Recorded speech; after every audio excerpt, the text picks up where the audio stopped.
ഹോ, ഇപ്പോഴെങ്കിലും ഞാൻ വന്നത് നന്നായി. ഉത്തരവാദപ്പെട്ട ഒരാളില്ലാത്തതിന്റെ കുറവ് കമ്പനിയിൽ അടിമുടി കാണുന്നുണ്ട്. ഇവനൊക്കെ എന്ത് നഷ്ടപ്പെടാൻ? കാട്ടിലെ മരം തേവരടാന വലിയടാ വലി. ഇനിയിപ്പോ എസ്റ്റേറ്റ് എങ്ങനെ നടക്കുന്നാവോ? മോളെ, എത്രയും പെട്ടെന്ന് എനിക്ക് എസ്റ്റേറ്റ് ഒക്കെ ഒന്ന് കാണണം. ഒന്നിനൊരു കുറവ് വരാൻ പാടില്ല. നാട് നീളെ നമുക്ക് പുതിയ പുതിയ കമ്പനികൾ തുടങ്ങണം. കാവും പുറത്ത് അടിയോടി കുടുംബം എന്ന് കേട്ടാൽ നാട്ടുകാർ നടണം. ഇപ്പോഴേ ഞാൻ ഞെട്ടി തുടങ്ങിയിട്ടുണ്ട്. ബുദ്ധിയില്ലാത്ത പല കഴുതകളെയും നമുക്ക് ജോലിന് പിരിച്ചു വിടേണ്ടതായി വരും. ഇത്ര പെട്ടെന്ന് ഇങ്ങനെ തിരിച്ചു പോന്നു? അവിടെ നിന്ന് കാര്യങ്ങളൊക്കെ നേരാമണ്ണം നോക്കി നടത്തിട്ട് പോന്നാ പോരായിരുന്നോ? കുഴപ്പമൊന്നുമില്ല, ഞാൻ അവർക്ക് നിർദ്ദേശം കൊടുത്തിട്ടുണ്ട്. മോളെ, അകത്തൊരുത്തം വലിയ അധികാരത്തെ കുറെ നേരമായി കയറി കുത്തിയിരിക്കുന്നു. എവിടെ? ഇങ്ങോട്ട് വാ. ആ വേലക്കാരത്തിത്തുള്ള അയാൾക്ക് ചായ കൊടുക്കുന്നു, കാപ്പി കൊടുക്കുന്നു. ഏതോ വക്കീലാത്രേ. ഓ, വക്കീലെങ്കിൽ വന്നോ? പപ്പായുടെ ഏറ്റവും അടുത്ത ഫ്രണ്ടാ. ഫ്രണ്ടൊക്കെ പണ്ട്. അധികാരം കാണിക്കാൻ വന്ന അവൻ വിവരറിയും. എവിടെ നിന്ന് വരുന്നു? എന്തു വേണം? ആരോട് ചോദിച്ചിട്ട് അകത്ത് കയറിയത്? ഞാൻ പറഞ്ഞില്ലേ, വക്കീലെങ്കിൽ പപ്പായുടെ അടുത്ത ഫ്രണ്ടാണ്. ആരായാലും ശരി, നമുക്കിവിടെ 100 കൂട്ടം ജോലിയുണ്ട്. ആ, പെട്ടെന്ന് പറഞ്ഞോട്. ശാന്തേ, ഞാനിവിടെ ഉണ്ട്. ഓ, നീ ഇവിടെ ഉണ്ടോ? വരൂ. എന്തായി കമ്പനി? ഞാൻ നിർദ്ദേശം കൊടുത്തിട്ടുണ്ട്. അങ്കിൾ ഒന്നും വിചാരിക്കരുത്. കുട്ടികളെല്ലാം പറഞ്ഞു. 18 കൊല്ലം ഈ അമ്മാവനും അമ്മായി എവിടെയായിരുന്നു? നിങ്ങളുടെ അച്ഛനും അമ്മയും ഉള്ളപ്പോ ഇവരെ ആരെങ്കിലും അടുപ്പിക്കുമായിരുന്നു? എനിക്കിവിടെ ഹൈക്കോർട്ടിൽ പ്രമാദമായൊരു കേസുണ്ട് മോളെ. അങ്ങനെ വന്നതാ. എന്റെ മോഹൻദാസിന്റെ വീട് ഇവിടെ ഉള്ളപ്പോ ഹോട്ടലിലും മറ്റും പോയി തങ്ങാനെ പോവും. അത് നിങ്ങൾക്ക് ഭയങ്കര സങ്കടമായി തീരില്ലേ? കോഴിക്കോട് മോഹൻദാസ് ചെരുപ്പുകട നടത്തുന്ന കാലത്ത് കിടക്കാൻ സ്ഥലമില്ലാതെ എന്റെ വക്കീലാഫീസിൽ കിടന്ന. അതൊക്കെ ഞങ്ങൾക്ക് അറിയില്ലേ അങ്കിൾ? അതെനിക്കറിയാം. പക്ഷെ ഈ വലിഞ്ഞു കയറി വരുന്നവനൊക്കെ അത് കാര്യമാക്കണ്ടെന്നേ. താണ്ടേ അവിടെ ഒരാൾ വന്നു കരയോ പിഴിയൊക്കെ ചെയ്യുന്നു. ആരെ? ഞാൻ ആദ്യമായിട്ട് കാണുക. എവിടെ? കുഞ്ഞിന്റെ അച്ഛൻ്റെ അമ്മയുടെ അസ്ഥിത്രയുടെ അടുത്ത്.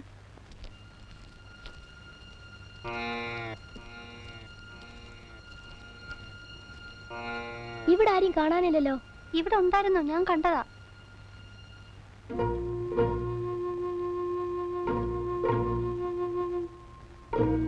മിസ്റ്റർ,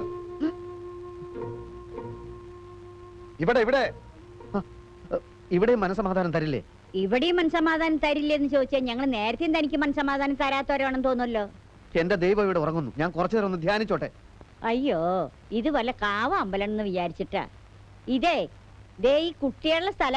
ആരുടെ സ്ഥലമാണെന്ന് ഞാൻ ചോദിച്ചില്ലല്ലോ. സാറേ, ഇവിടെ അമ്പലം ദൈവമൊന്നുമില്ല.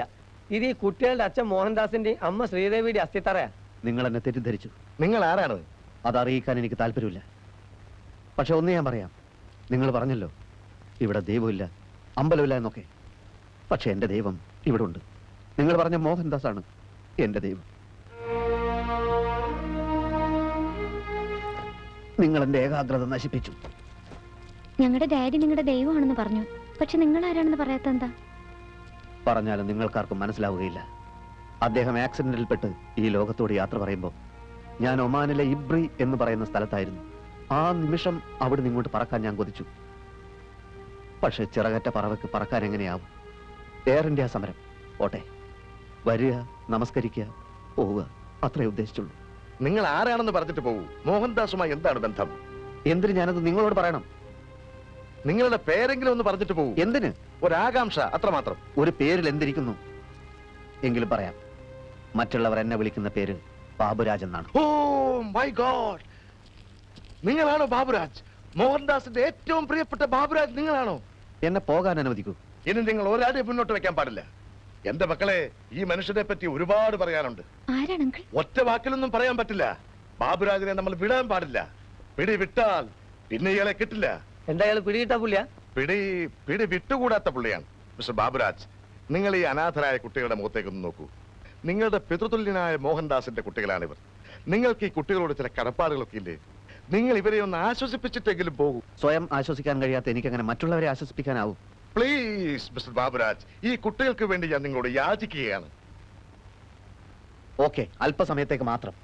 Thank you, thank you. മോളെ, ഞാൻ ചോദിക്കുന്നത് വേറൊന്നുമല്ല. എന്തൊക്കെയായാലും ഇവറ്റകൾ അന്യന്മാരല്ലേ? അന്യന്മാരെ കിടപ്പുമുറി കയറ്റി കിടത്തുന്നത് അത്ര ശരിയായിട്ടുള്ള ഏർപ്പാടല്ല. അത്രേ ഞങ്ങൾ പറയുന്നുള്ളൂ, അല്ലേ? പിന്നെ ഒരു മര്യാദ വേണ്ടേ? വരിക, കാണുക, പോവുക, അത് ന്യായം. അച്ഛന്റെ എത്ര വലിയ സുഹൃത്തായാലും അത്രേ പാടുള്ളൂ. ആദ്യം ഉച്ചയ്ക്ക് പോകുന്നു വിചാരിച്ചു, പിന്നെ വൈകുന്നേരം പോകുന്നു വിചാരിച്ചു. ഇതിപ്പോ രാത്രി നേരെ എത്രയായി? ഇതെന്താ ഇവന്റെ ഒക്കെ തറവാടാ? അയ്യേ. അതെ, എന്താ? മോഹൻദാസ് സാർ ഉള്ളപ്പോഴും വക്കീൽ സാർ ഇവിടെ വരാറുണ്ട്. 10-15 ദിവസമൊക്കെ താമസിച്ചിട്ടേ പോവാറുള്ളൂ. ആ നേരത്തെ അങ്ങനെ ഒരു ശീലം ഉണ്ടാക്കിയതാ കുഴപ്പമായത്. എന്തു കുഴപ്പം? അവര് തമ്മിലുള്ള ബന്ധം എങ്ങനെയാ? മോഹൻ സാർ ഒരു ഗതിയില്ലാതെ കോഴിക്കോട് അലിഞ്ഞു തിരിഞ്ഞു നടക്കുന്ന സമയത്ത് ഈ വക്കീൽ സാർ പല സഹായങ്ങളും ചെയ്തിട്ടുള്ളതാ. എനിക്ക് ഈ പഴംപുരാണൊന്നും കേൾക്കണ്ട. കുട്ടികളുടെ അമ്മാവൻ എന്നുള്ള നിലയ്ക്ക് എനിക്ക് ഇതിൽ ഇടപെടാതിരിക്കാൻ പറ്റില്ല. എന്താ പ്രശ്നം? ഇയാള് തന്നെ ഇവിടുത്തെ പ്രശ്നം. അങ്കിൾ, നീ മിണ്ടരുത്. എത്രയോ കുറ്റവാളികളുടെ മനഃശാസ്ത്രം ശരിക്കും മനസ്സിലാക്കിയിട്ടുള്ളവനാണ് ഞാൻ. ഇയാളെ കണ്ടപ്പോഴേ എനിക്ക് എന്ത് മനസ്സിലായി? പലതും മനസ്സിലായി. വലിയ വിശേഷമൊന്നും പറയണ്ട. മോഹൻദാസ് ഉണ്ടായിരുന്നപ്പോ ഈ വീടിന്റെ 4 അയലത്ത് പോലും വന്ന് എത്തി നോക്കാത്ത താൻ കൂടുതലൊന്നും പ്രസംഗിക്കണ്ട. എനിക്കെല്ലാം അറിയാം. ഇയാൾക്കൊന്നും അറിയില്ല. ഞാൻ ഇവിടെ കാലുകുത്തിയ ആ നിമിഷം എന്റെ അമ്മ ആത്മഹത്യ എന്ന് പറഞ്ഞു. അതുകൊണ്ട് ഞാൻ വന്നില്ല. മോഹൻദാസ് ഇയാളെ ഈ ഗേറ്റ് കടത്തിയില്ല. ആരും മോഹൻദാസാ? അല്ല, ഭഗവൽദാസ്. ശ്രീദേവിയും മോഹൻദാസും തമ്മിലുള്ള ബന്ധം പൊളിക്കാൻ സകല പാരയും വെച്ച വിഷജീവിയല്ലേടോ താൻ. സൂക്ഷിച്ച് സംസാരിക്കണം. Uncle please. മോള് വെറുതെ ഇരിക്കും. സത്യം നിങ്ങളും കൂടി അറിയണല്ലോ. ആ ബന്ധത്തെ ഞാൻ എതിർത്തിരുന്നു. എന്തുകൊണ്ട് എതിർത്തു? അവരുടെ സ്നേഹത്തിന് എന്തുമാത്രം ആഴമുണ്ടെന്ന് അറിയാൻ വേണ്ടി എതിർത്തു. നല്ല ആഴമുണ്ടെന്ന് മനസ്സിലായപ്പോ കല്യാണത്തിന് സംഭവിച്ചു. അല്ലേ ശാന്തേ? ആ അതെ. ആര് സമ്മതിച്ചു? ഈ ഞാൻ ചമയിച്ചേ. ഇയാള് സമ്മതിച്ചെങ്കിൽ പിന്നെ എന്തിനാ അവർ ഒളിച്ചോടി?